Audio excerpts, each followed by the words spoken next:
Hambog ng Sagpro Crew. Yeah. Sup? Basta na.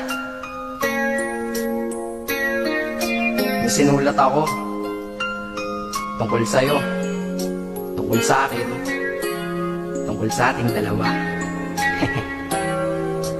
Parang Agua and Bendita, ganito nangyari nun. Yo, nakatambay ako, syempre gawaing binatilyo. Ako ay nag-iisa at hawak ko ay sigarilyo. At bigla kang dumaan at ako'y napatingin. Tumayo akong bigla na parang may naisingin. Ano kaya yun?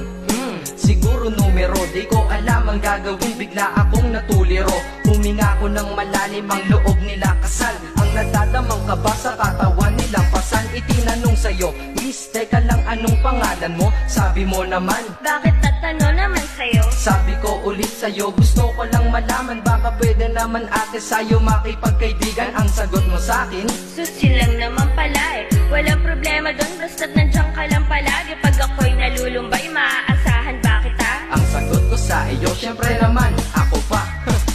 Alam mo, di mo ba alam? Kasi, ngayon ko pa lang sasabihin eh. Bakit nung una pa lang kitang nakita, sinablot mo na kaagad ang puso ko? Di ka naman snatcher, di ba?